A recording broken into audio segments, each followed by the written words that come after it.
Hey, creepy people, it's Gravity, the mayor of Scary here at Big Gold Belt Media.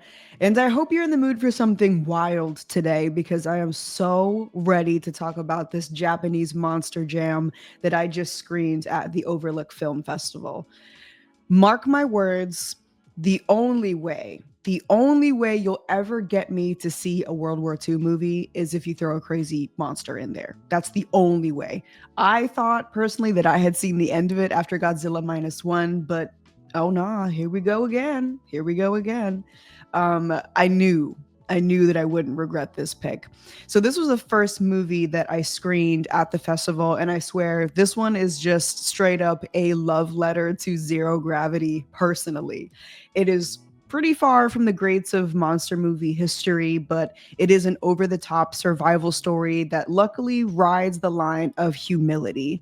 It almost reads with the same kind of uncanny nature as a comic book one shot. So keep that in your head to stay in the realm.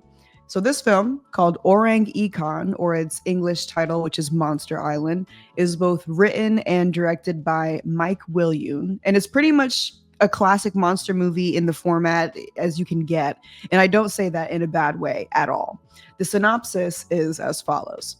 In the Pacific, 1942, a Japanese soldier and a British prisoner of war are stranded on a deserted island, hunted by a deadly creature. Two mortal enemies must come together to survive the unknown. Now, I don't really need to dive too deep into the plot details here, but what you should know is that this movie is written by a beautiful and untrustworthy tropical location, a very rad aquatic monster that lies somewhere in between the creature of the Black Lagoon and Ultraman, big explosions, and a pinch of cool choreography. And in that exact order that I just referenced it. So these two soldiers, okay, are played by Dean Fujioka, who plays Saito, and Callum Woodhouse, who plays Bronson. The two characters don't share a common language. One speaks English, the other one speaks Japanese, but somehow they're able to understand each other when they speak to each other in their native language. Their relationship, besides survival, has just a little taste of bromance. It's very Japanese in that way. And surviving by way of teamwork is captured in a very romantic way in this movie. And I think that might be a war movie thing, but what would I know, you know? But I can't. From what I do know, I would say I can't call this a World War II movie without heroic moments and big explosions. Don't worry, there's plenty of that. More so than there is dialogue in this movie. And I kind of rock with that actually. In that way, I mean that it's very decorated with its accoutrements elsewhere. You know, it doesn't focus too hard on that dialogue. But again, because we're taking that route, I'm able to see exactly how influenced this film is by the tokusatsu style of filmmaking. So when I say that, I mean it's very decorated with effects of all different kinds and focuses on something supernatural in some way.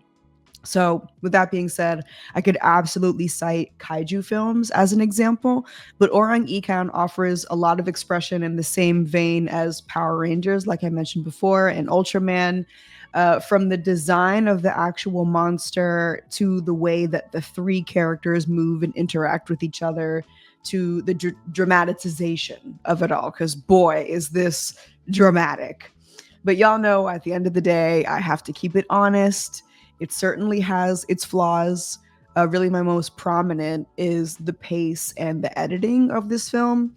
Maybe it's on brand with that humility and sort of silly nature to it, but I don't love being spoon fed the story that I was just witnessed back to me. It's almost as if they think I would not remember I'm a little stupid or something. If there's any Saw fans watching this review right now, I would relate the style of annoying editing to Saw through Saw 7 of the franchise, when they consistently flash back to a moment from the same movie as if the viewer might forget what happened within the past 60 minutes or so. It kind of feels like that, but without the, early 2000s edgy concept thing we got going on. The monster, though, Orang Ikan itself. So, generally, when it comes to creature feature moments, less is more with a monster, right? But Orang Ikan gives us a very good, strong look at its toothy, amphibious bad boy.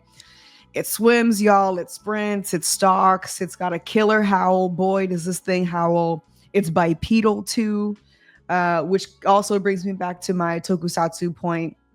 And I know that most classic monster fans would prefer to have at least 50% of the monster be left in the darkness in order to keep up with the scare, ripe in the brain. But in order to pull off some of these stunts and maneuvers that are in this movie, we just have to get the full view of the monster. There's no other way of explaining it, especially not with very little dialogue like that. But also, it's a really cool monster, so why not? That suit must have been expensive. You know what I'm saying? This is still independent film at the end of the day. But I could stretch it to say it almost adds this a new level of competition, knowing exactly how tactile and human-like this monster operates on land. Could be an additional threat to the survivors. It might be more similar to you than it leads on. You know what I'm saying? But again, maybe I'm stretching just because I did really enjoy this film. But I think all around, this is a super fun watch and made for a great theater experience. So whether you're given the opportunity to see it in theaters or not, make sure to watch this with a friend that you can react with. It's not the film to be super critical about. It's just straight up violence and entertainment. And who could be mad at that, right? Kaiju lovers, tokusatsu fans, monster girls, make sure to keep an ear to the floor for Orang Ikan or Monster Island on your release radars for when that shit comes out, because man, you're almost guaranteed to have a great time. As always, I've been Zero Gravity. Stay tuned for more reviews from Overlook, and thank you so much for watching.